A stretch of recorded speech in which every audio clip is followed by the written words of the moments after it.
So if you see my recent videos on Leicas, Canons and Soviet cameras, what if there's something slightly newer but also affordable? In today's video we're talking about 3 Voigtlander Bessa cameras in particular, and I'll give a fourth one a mention, giving you alternatives to popular cameras that I've reviewed recently. Instead of a Leica 1 standard, you could have a Voigtlander Bessa L.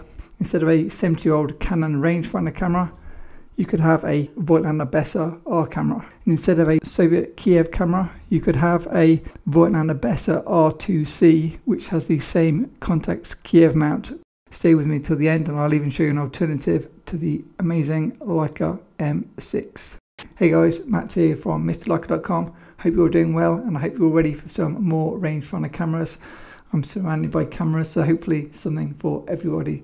Making this video in 2023, money is getting more and more important for everybody as food costs, fuel costs and everything else go up week on week. The first option is you can read my ebook on how to make money with photography, make money with your existing cameras. Option 2, today's video will tell you about the 3 most affordable Voigtlander Bessa cameras. If you're new to the channel, I'm Matt. I'm a UK model photographer, portrait photographer, trying to be a YouTuber. I've already done over 300 videos on YouTube and I have done individual videos on all the cameras mentioned today. First up, the Voigtlander Bessa L. If I can show you that. This is the cheapest Voigtlander Bessa camera. The reason this camera is so cheap, partially, is because it's got no viewfinder and no rangefinder. It's no different in simple terms to say using a vintage Leica standard camera. Yes, this one has a viewfinder, but some of them don't have viewfinders, and so it does the same job. You don't actually need a rangefinder if you do something called scale focusing. Scale focusing or zone focusing is particularly good when you have wide angle lenses. So all you need is a wide angle lens, in this case a 15mm, and then just pop on the top a 15mm viewfinder. And there you don't need a rangefinder and it gives you a modern setup with the advantage of it being quick loading. It's an SLR style pop back design with filming. That was less planned. And it even comes with a light meter on the back of the camera. Okay, so the next camera, if you saw my recent video on the Canon rangefinder cameras, these are really nice cameras and they are like a screw mount, the same as the Voigtlander Bessa L that we just looked at. But they do have a usable, functional 35mm and 50mm frame line view. So what if you could get something which was only 20 years old instead of 70 years old? The camera choice would be the Voigtlander Bessa R. So this is more like a standard camera, as you would call it, because it's got a combined viewfinder rangefinder. And you can also get diopters which clip on the back. This is the diopter which fits a Nikon or Nikon FG20, which I find really useful. The light meter is now in the viewfinder, which is better on sunny condition days. If you saw my last video on the Soviet cameras, these cameras are great, but again they're 70 odd years old and finding one in good condition can be slightly difficult. The good news is you can use what's called a Voigtlander Bessa R2C. It's the only Voigtlander Bessa camera with a Contax RF mount. This camera is not cheap, so it's not one of my top 3. The advantage of a Bessa over a Kiev is the Bessa's got 35, 50 and 85mm frame lines, built-in light meter.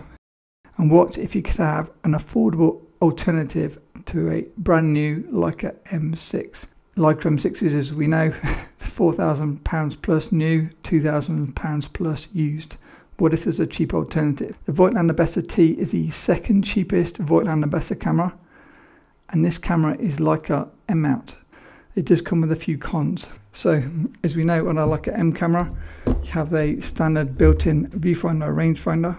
The difference with the Voigtlander Bessa T, you have a rangefinder, but there's no viewfinder. That means you have to use accessory viewfinders for all of your photos. So let's say you've just bought the brand new Voigtlander 35mm f1.5 lens. You're not going to be able to compose this lens until you put a viewfinder on the top. So option 1, cheapest option, and the smallest, lightest option is like a Holga style KEKS finder. They're very affordable, but not the best optically. Option 2, you can put on a very nice either Leica or Voigtlander finder, or this is something I've never shown on the channel and it's very overdue. You can use what's called a turret viewfinder, Soviet design, and it's something I should have shown on the channel a long time ago. And the turret finder gives you 28mm, 50mm, 135mm, 85mm options. Say you're shooting 90, you just use the 85mm for example. And the best thing about this has got a better rangefinder than the Leica M6. This has got a higher magnification, meaning it's easier to accurately focus, say, a fast 50mm lens. Always surprises me.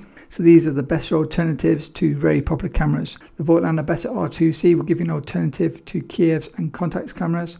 The Voigtlander Bessa R will give you an alternative to screw mount cameras, in particular Canon screw mount cameras with 35mm finders. The Voigtlander Bessa T will give you an alternative to any Leica M mount camera. It's either the cheapest or second cheapest Leica M mount camera in production. The other alternative is the Leica CL. See that video. And lastly, the Voigtlander Bessa L, which is an alternative to the Leica standard cameras or any cameras without rangefinders, viewfinders.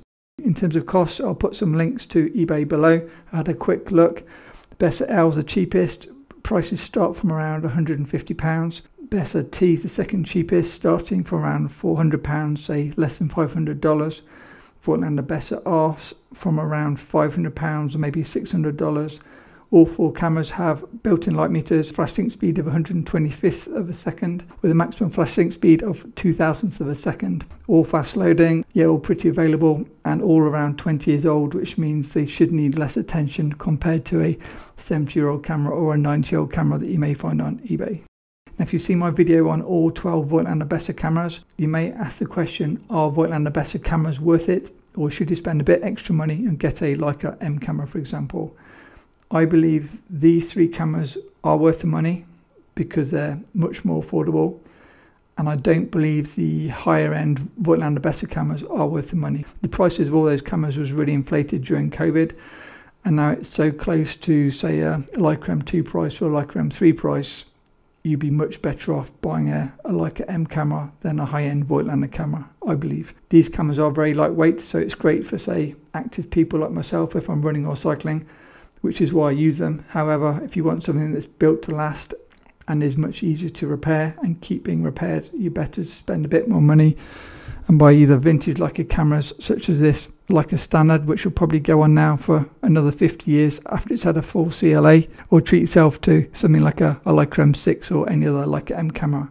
Yes, you're paying a premium, but the difference is these cameras will just go on and on. I remember the days only a few years ago when I took a Voigtlander Bessa R3A into a shop for repair, and they said you're better off scrapping it and buying yourself a Leica. But it gives you an idea on the build quality of Voigtlander Bessas compared to Leicas. If you enjoy these types of videos, I'd love it if you could hit the like button and perhaps subscribe if you've not already done so.